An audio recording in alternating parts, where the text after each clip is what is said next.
Horse Diaries, Cinders, Chapter 8, 1871, A Devilish Wind.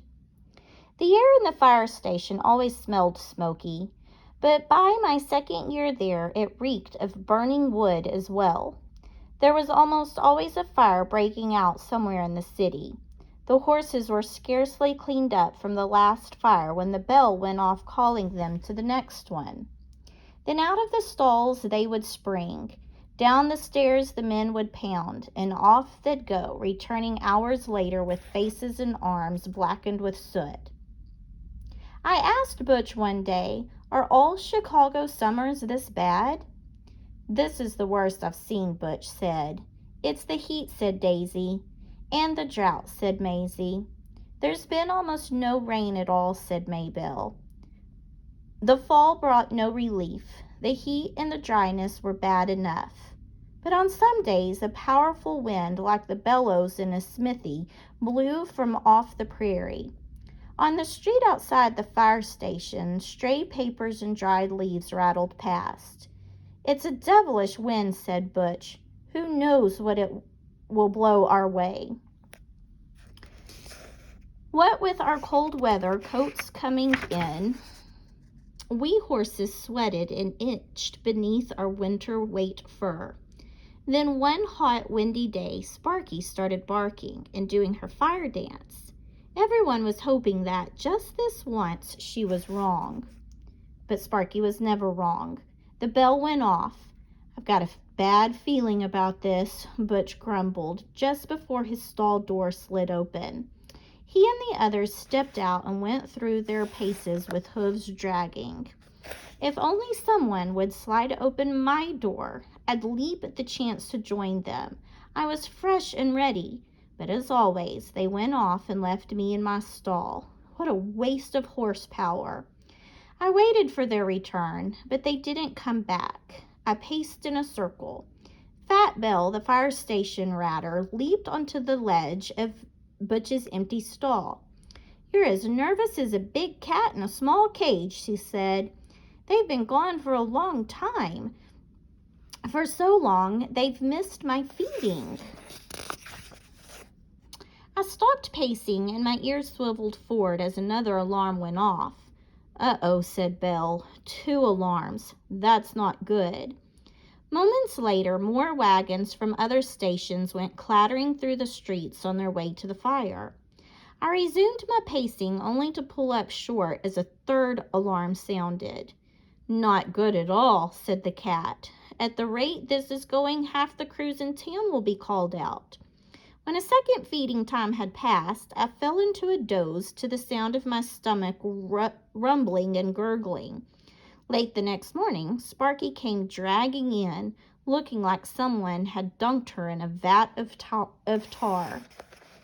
"It was a bad one," she said as she hacked up a puddle of black goo. The others, boys and horses, followed. Blaze came limping in last. "I burned my paw pads. I tell you, I don't know how much longer I can do this," she said. She sat down on the floor and started licking her wounded paws. The boys unhitched the horses, hosed them down, and put them in their stalls with feed and hay. "You missed a bad one, Cindy," Michael told me when he came into my stall to give me my oats. Sparky and Blaze, having bathed in the runoff from the hoses, shook themselves dry and went upstairs to find some chow. Most of the boys soon followed. I heard them fall into their bunks like sacks of rocks, too worn out to eat or wash up. Buckets banging, we ate our oats, then started in on our hay.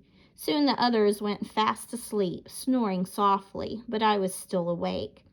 I noticed that one horse remained outside. It was Butch, standing in the cross ties. Sully was fussing over him. I called out to Butch, "Are you okay?" "I hurt," Butch called back. When Michael returned to top off my water, I trotted out of the stall over to Sully and parked my nose on her shoulder. He turned to me. "Oh, hey there, Cindy." I snorted. I wasn't there to be friendly. I wanted him to know that I had my eye on him. Butch had some serious burns on his back. I wanted to make sure Sully did the job properly.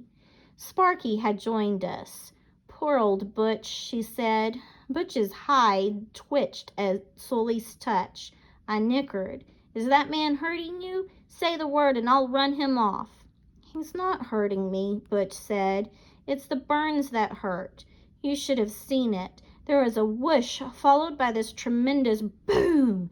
Everybody spooked. Sparky said, the roof of a warehouse collapsed in an explosion of embers. Some of them landed on Butch. He bucked and rolled, but they burned into his side. I don't know, Mike, said Sully. These burns are bad. I think we need to put Butch on the sick list. Sure, it's the right thing to do, said Michael, even though that leaves us down one horse. I guess we'll just have to manage with what we've got, said Sully, leading Butch back to his stall. All I can say, said Michael, is there had better not be any more fires in this town until he's all healed up. Before Sully went upstairs, he walked me back to my stall and fiddled with my door. I knew what he was doing. He was rigging it to spring open the next time the bell rang. It made my heart glad. When Sparky barked and did her fire dance later that same day, I snapped to attention. The bell rang. Upstairs, I heard the boys groaning. Moments later, they came staggering down the stairs. Meanwhile, the star doors slid open and the four of us trotted out. I was the first horse to be hitched up, taking Butch's place in front of the hose cart. I'm glad somebody around here's got some spunk, said Sully as he clipped on my reins. Come on, Cindy girl, let's go put out a fire. Where's Michael? Someone shouted. He went out to dinner with some friends, Joe shouted back. He hates missing a fire, said Jack. Doubtless he'll hear the bell wherever he is and come running like always, said Joe.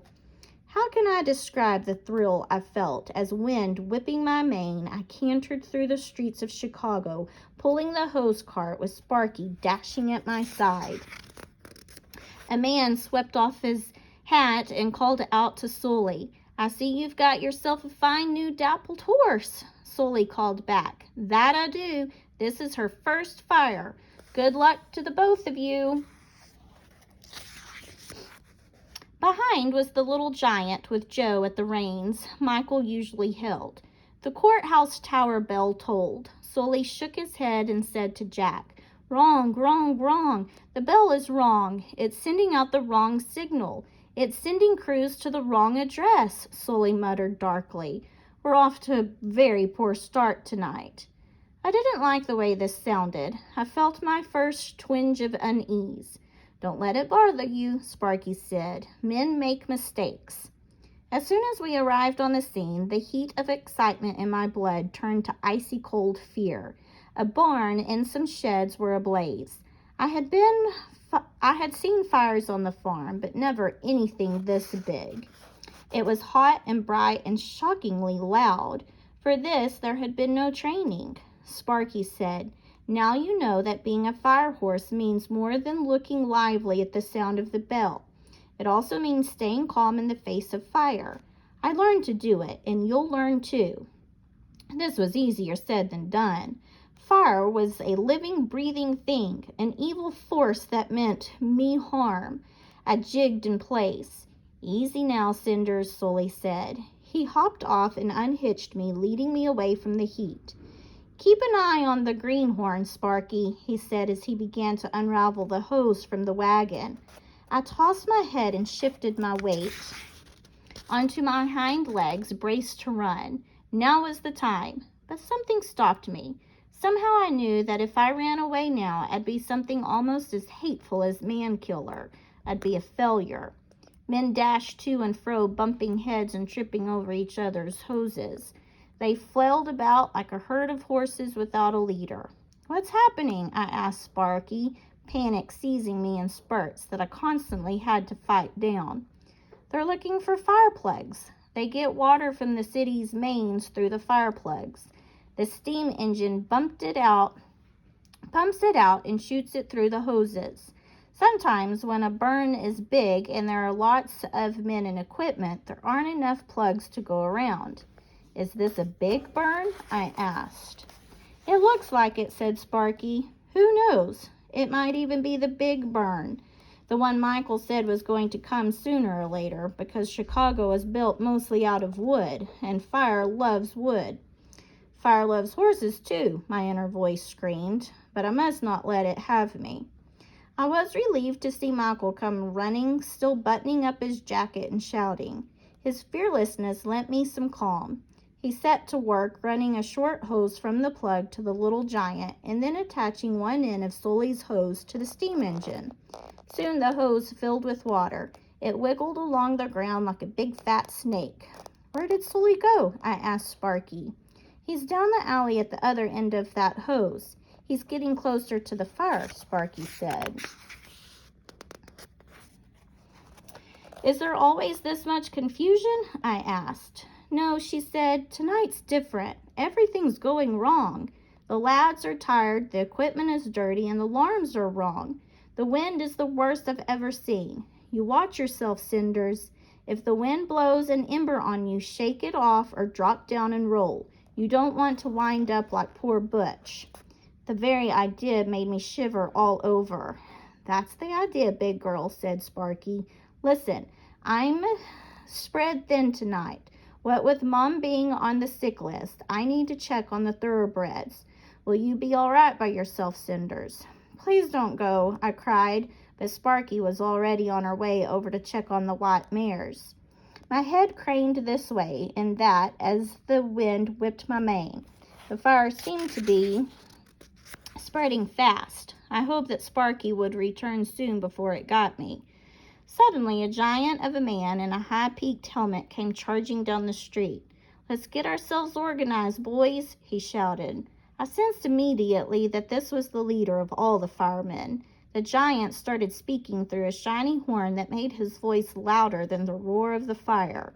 He clapped one hand on his helmet to keep the wind from snatching it off his head. Move that hose, the giant shouted. Soak that sidewalk, he ordered. Keep moving and don't stop, he cried. Get as close as you can, lads, he hollered. Give it all you've got, he urged. To this very command, the fireman said, Yes, sir, Chief Fire Marshal Williams. The boys went scurrying in all directions. Fires had broken out up and down the road. They flared and danced and crackled and roared something fierce, like nothing I had ever seen or heard before. I planted my hooves and held my ground. It took everything I had to keep from jumping out of my skin. I looked over at the other horses. They tossed their manes and jogged in place. It was small comfort that they seemed as spooked as I was. Suddenly, after the chief fire marshal barked an order at him, one of the firemen spun away from the fire and turned the spray on the row of buildings behind us. Sparky and the mares got soaked too. They shook themselves off, but seemed glad of it. Maybe the water kept them from bursting into flames. I didn't much like water, but I wished someone would come along and spray me. My breath deepened to a breathy wheeze. Help me, someone. Above the din, I heard Daisy call out to Sparky. This is getting bad. Maisie said, the fire's coming closer to us. What if the men are too busy to take care of us? Said Maybelle. If we have to, we'll cut and run, said Daisy. I cried out, don't leave without me. Sparky called over to me. Nobody's going anywhere. Everybody stay calm. I'm going to take a look around and see what's going on. Try to keep your heads while I'm gone. I couldn't believe she was leaving us. I called out to her, but the little dog disappeared into a wall of smoke and flames. Come back soon, the other mares cried out. The streets were suddenly crammed with people and wagons. A gasp went up and the crowd scattered. A horse with snapped reins came stampeding through, followed by 2 terrified goats, a donkey with a smoking tail, and a bunch of flapping ducks. Run for your lives, the horse shrieked, its eyes wild. I looked to the others. Should we go with them? I called out to them. No, stay calm and wait for Sparky, Daisy called back. Sparky will take care of us when she returns, Maisie said. "Oh, please come soon," I muttered as I danced from foot to foot. Oh, how I itched to run, but where would I run? The fire was everywhere. My heart leaped with gladness when at last I spied Sparky making her way back to us. Then one of the mares cried, "Look out behind you, Sparky!" A strange man swooped down and tied a rope to Sparky's collar. He dragged her away with him. We looked on helplessly as Sparky disappeared into the crowd. Where was that man taking her? Without our fire dog, what would become of us?